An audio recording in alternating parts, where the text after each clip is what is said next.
have carbohydrates when you have no other foods in the stomach, particularly proteins, because carbohydrates take between 1 and 2 hours.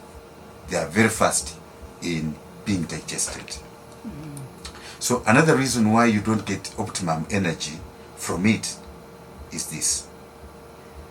When you have a plate of rice and meat stew, remember the meat is protein, rice is carbohydrates. is carbohydrate.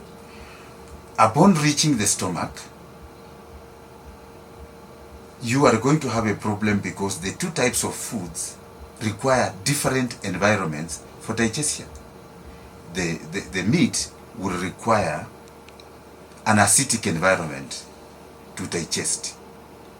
So the gastrointestinal acids which will be produced will be extremely acidic. Otherwise, without that acid, meat cannot be digested. All forms of proteins can't be digested.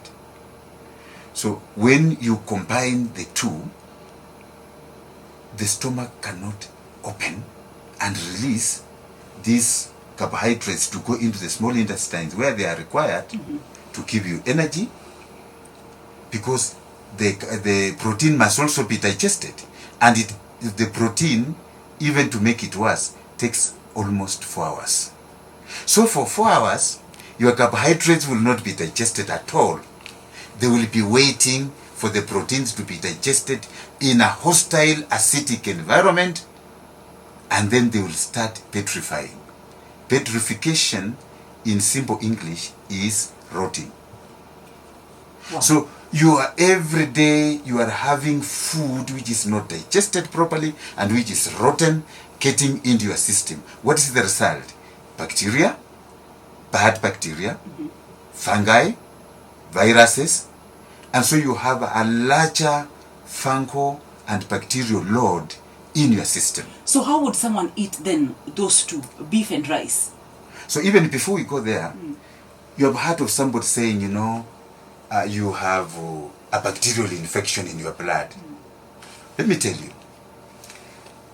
the way the gastrointestinal tract is made from the mouth to the rectum, there is no place where bacteria in this system can go into the blood. It's totally sealed off. Even food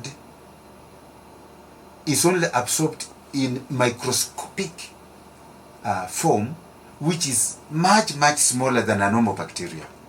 So anytime you find yourself with blood infection, either viral, fungal, or bacteria, know very well that there was a problem with your digestion of food. And that is basically mixing up foods, letting them rot and not being absorbed.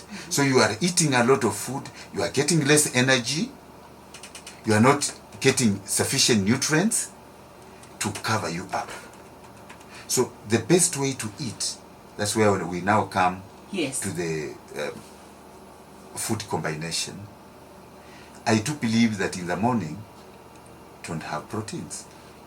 Now, let me come to a typical breakfast. In a typical breakfast, there is bread, maybe sausage, some tea milk, as we call it, and maybe eggs. Yes, some eggs.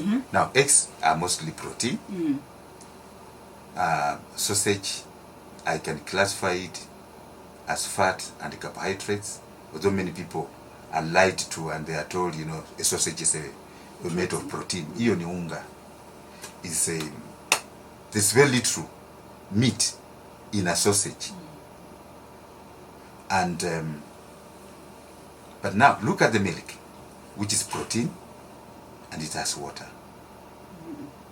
Anybody who did chemistry knows something called surface tension.